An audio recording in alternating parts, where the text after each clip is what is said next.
civilization part of history, which is a course that I'm taking right now. And it's a 15-page study guide, so we're gonna go through it. You can probably hear my bug snoring in the background. He's over there. So I apologize for any snoring. But yeah, so let's start. So I'm gonna start at the very top and we're gonna work through it. So I was watching my video, my most recent video, a few minutes ago, and I realized that the audio sounded like really bad and just not how it sounded when I wasn't in a room with like 20-foot ceilings. So I apologize about that. I'm using the Zoom microphone today instead of the Blue Yeti to see if I can get some of that closeness back, that like these huge walls and stuff that, you know, they absorb. So anyways, so I apologize about the audio in the last two videos because it wasn't great, because I used to record in my closet. I had a walk-in closet and I would record in there, and because it was so like not a huge room, you know, at night stuff like I had clothes hanging up and you know, all that stuff. So yeah, anyways, let's begin. Alright, I got the document. So okay, so we started like a year ago. No, not a year, like almost a year, 9 months ago. No, 10 months ago. With the foundations of Rome. So we started with, of course, Romulus and Remus, and we had Romulus as the first king who founded the city of Rome and murdered his own brother because he was like building that wall. I don't know if anyone knows this, but yeah, we had to learn this. So I don't know my audience, like how old everyone is, so I'm not sure like if a 10-year-old would know this, but whatever. Anyways, then we had Remus. He was the brother of Romulus. Then we had Numa Pompilius, who was the second king, and he had a peaceful reign.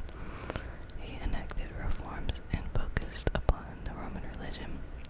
So he was like, I always think of it because like Numa, nothing, he didn't like hurt nothing. Okay, I have very weird, what are they called? Not monograms. Like ways of remembering things. I forget what the word is for it, but then we have Tullus Hostilius. He was the third king, and his reign was essentially filled with warfare, and he didn't care about religion and things of that nature. So I always remember it by Hostilius, meaning hostile. He was hostile. Then we have Ancus Marcius, I'm not sure. He was a grandson of Numa Pompilius, and he was known for his building programs that he had established during his reign, such as Rome's first prison on the Capitol Hill, Sublicius, the first bridge across the Tiber River, and the port of Ostia, on the Tyrian Hill. Then we have Tarquinius Priscus. He was the first Etruscan king of Rome. He introduced the Roman triumph, and he had encouraged horse racing and boxing, and also built the original Circus Maximus and Cloaca Maxima, basically the Great Sewer. So he introduced the sewage systems and things like that. Then we have Servius Tullius, and he was credited with the first wall being built in Rome, the first city wall, not the whole. Anyway, then we have Tarquinius Superbus. He was the final king of Rome. He refused to bury his predecessor, Servius Tullius, due to the actions against his son, Sextus, against Lucretia was overthrown. I think that was AC that just shut off. That was like really annoying. I'm sorry. I didn't have such loud AC in my room and where I lived previously. But then again, I had like no AC in my room because it like just didn't work. I'm not sure why. Anyways, you can hear Kramer. He's my pug. He's very loud with snoring because he doesn't have real nose. Anyways, then we have Lucretia. She caused the overthrow of the Roman monarchy when she killed herself after being abused by the son of Tarquinius Superbus.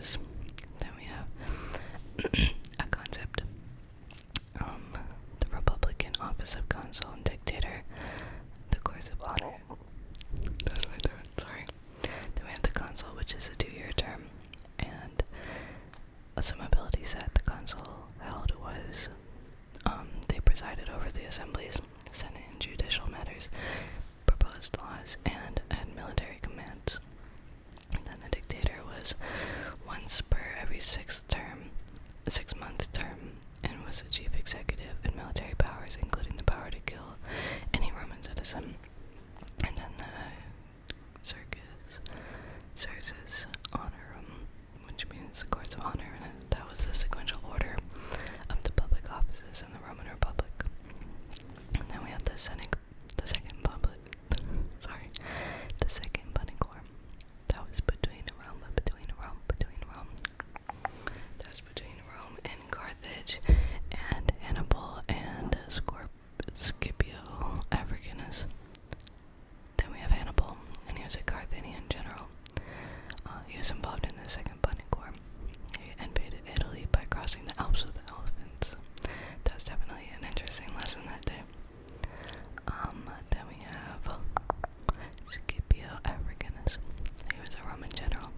He defeated Hannibal in the Second Punic War. So even though Hannibal had these elephants, he still gonna win. He won his decisive victory at the Battle of Zama in northern Africa. Then we have Tiberius and Caius Gracchus. They were both patrician champions of the poor. They sought land reform legislation, and they were both assassinated. Tiberius was beaten in a riot to death with a wooden chair. So I guess it's an assassination. Death by a wooden chair. That's interesting. Marcus Tullius Cicero. I just remember this dude as Cicero because he was like the orator we had to listen to a 30-minute speech, no 15. Somewhere around there, really long, felt like 30 minutes. A speech of him, because he was such a great orator, whatever. He squashed the Catilinarian conspiracy. Then we have the Social War, the Roman Social War. This was a Roman war that was fought between 91 and 80 BCE, ends in a Roman victory, but the Romans had still granted citizenship to the Italian allies. Now we have Marius. Marius served 7 times as consul, fought civil wars against Sulla, and was known for the monumental reforms against the Roman army. We're only on number 16. There's like 200. Water break. I think so. Okay. And then we have Sulla. And Sulla was a politician of the Roman Republic and fought 2 civil wars, named himself dictator before Julius Caesar, by the way, and used proscriptions to rid himself of his public enemies. So he'd basically go and be like, guys, since I'm Sulla and I'm an emperor, you have to go kill whoever I put on this sheet of paper around town, and you're not fined for it, and it's not illegal either. So it was like a hitman, but they didn't get paid. Or did they? I'm not sure. Anyways, Crassus, he created the first private firefighting brigade. You'd basically go around and I think he was the one that was like lighting houses on fire. But then when they were burning down, the people were like freaking out. They'd be like, I want to buy your house. And they'd be like, what? And he'd be like, yeah, I burnt your house down, but now I want to buy it for real, so you know what I mean? So he definitely had his ways. Anyways, he led the Roman forces in the Third Servile War and died in a failed invasion of Parthia. Then we have Pompey. This was a main rival of Julius Caesar. He had rid the Mediterranean Sea of pirates and was chosen to defend the Roman Republic when Caesar decided to invade by crossing the Rubicon River. Then we have Julius Caesar. He conquered Gaul. He served as a dictator for life in Rome before his assassination on March 15th, 44 BCE. Then we have Octavian, which was Augustus, but before he was Augustus, you know. He had adopted Caesar in his will. Or he was adopted by Caesar in his will, excuse me. He fought in civil wars against Caesar's assassins and then against Mark Antony, a member of the Second Triumvirate, and received the title Augustus upon becoming emperor. Number 22, Mark Antony. This was Caesar's second in command.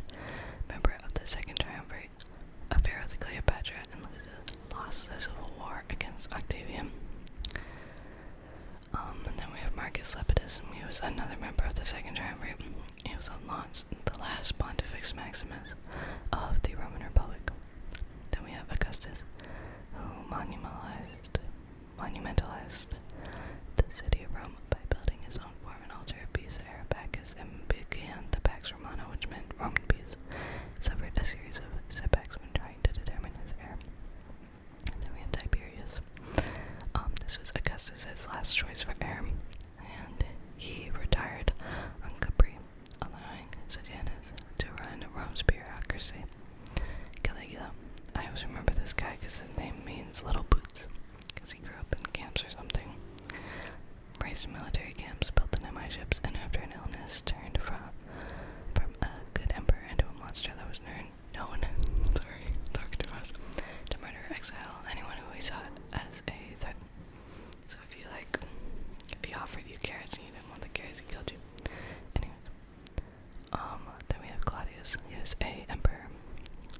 He was found by the Praetorian Guard hidden behind curtains. I'm not gonna say all these definitions because I'm trying to just remember them by like one or two things, so that on the final I can recognize. Oh, I'm studying for final.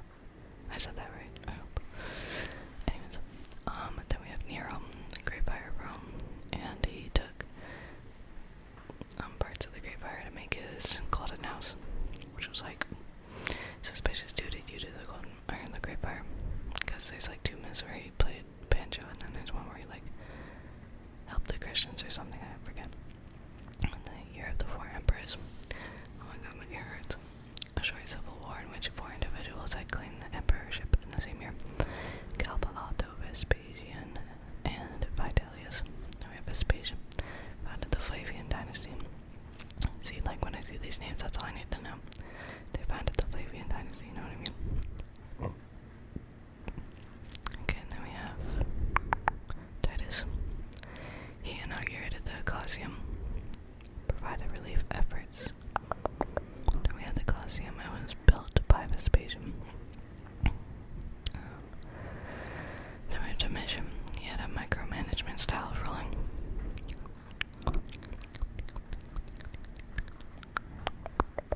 You can hear the rain because my door, like to the outside's right here. Then we have Nerva. He adopted Trajan as his successor, is how I always remember him, because he wasn't popular with the military, but Trajan was, so he's like, you do my things.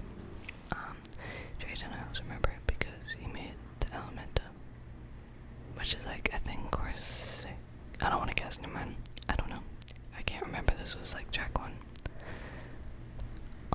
Then we have Adrian. He spent his entire reign outside of Rome. Then we have Antoninus Pius. He was the most peaceful. Deified his wife Faustina upon her death and built the Antonine Wall. Marcus Aurelius. Aurelius.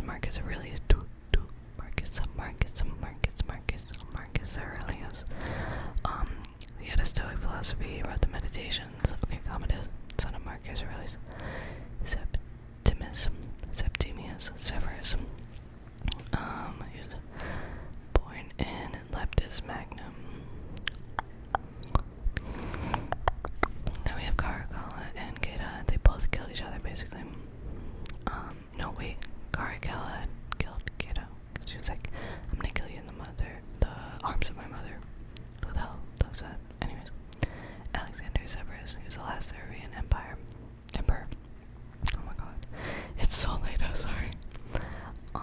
3rd century crisis. My final is in for another 2 weeks, so I'm not like doing last minute study. Anyways, just wanted to put that out there.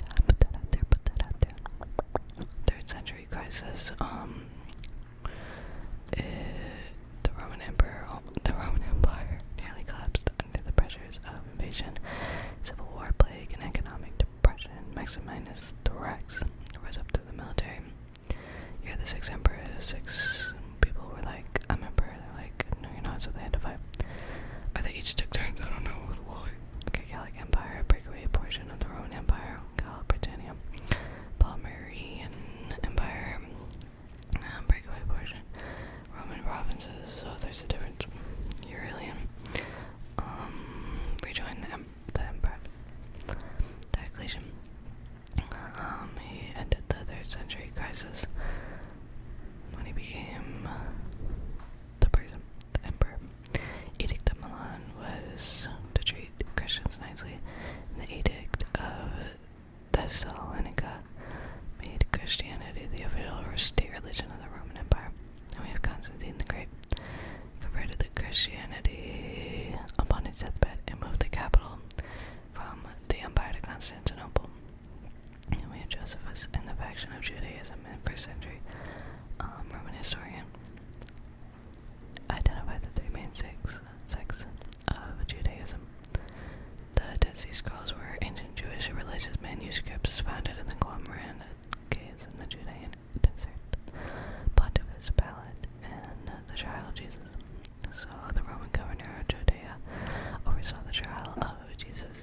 civil law. Theodora was empress along Justinian the First. So Theodora was Justinian the First's chick. Heraclius failed to slow the Arab rise. See, that's all I need to know. I just need to know one fact or two of each, and I think I'll be okay. Hopefully, I'm praying. Anyways, Constantine the Fourth developed Greek fire. Leo the Third,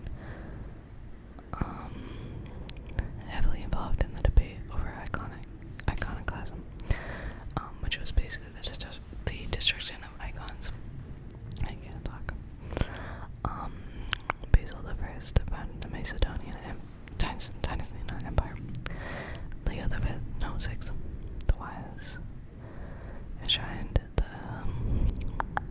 Byzantine concept of one God. So he was like, he was a minimalist or whatever. Then we have Basil the Second, the Bulgar Slayer. Spent the majority of his 30-year reign in war. Wow. Great Schism of 1054. So it's a split within Christianity. Then we have Herodotus. He was the father of history. Cyrus the Great founded the Achaemenid Empire. Cambyses II was the son of Cyrus the Great. Darius the First, he wrote his own biography, that's what I know. Xerxes the First, second invasion of Greece. Second invasion of Greece. Then we have Darius the Third, the ruler of the Persians. Well, Alexander the Great was like, I'm leaving, I'm doing my own thing. He was like, I'll be the substitute teacher. The Seleucid Empire was a Hellenistic Greek kingdom ruling over the territory of the former Achaemenid. So it's Achaemenid, Seleucid, Achaemenid, Seleucid. Then we have Arsaces the First. He founded the Parthian Empire. Arsaces the Second rules Parthia, the vassal state. Mithridates the First expanded the territory of the Parthian Empire. Mithridates the Second emphasized the Parthian connection and established diplomatic relations with Rome and now in China. Then we have Zoroastrianism. Official religion of this. Ardashir the First founded the Sasanian Empire. Shapur the First he had a good relationship with Jewish communities. Shapur the Second ruled. He fought wars. He persecuted Christians. I think of it because Sharpies are like hard to get out. He was hard to get out too. He has secured the first peaceful interactions with the Byzantines. Bahram the Fifth fought wars with the Romans. He was in Persian literature a lot. He has secured the second imposed Zoroastrianism on non-Zoroastrians. Kava the First supported involved in a failed scheme that one of his sons adopted by the Byzantine Emperor Justin the First. Khosrow the First, he held a special hatred for the Byzantines after his failed adoption by Emperor the First. Khosrow the Second, loses the Byzantines anymore. Yazikert the Third was the last Sasanian king and failed to stop the Arab invasion of Iran. Muhammad,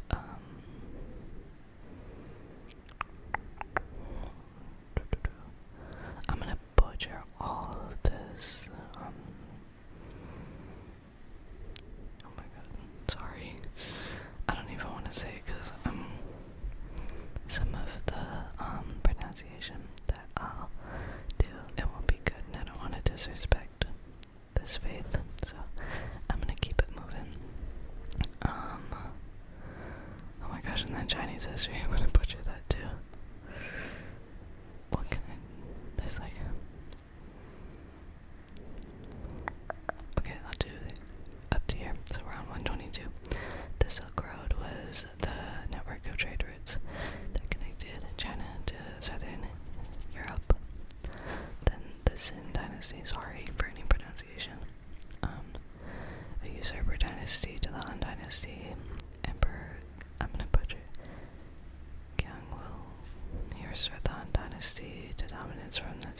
dynasty. Emperor Zheng. He ruled during the golden age of Eastern Han. Harappan civilization. Yeah, maybe I'll leave it off here. Oh my gosh. This is like definitely the video to fall asleep to. Oh my god. I always fall asleep to like historical videos. They're really relaxing and boring.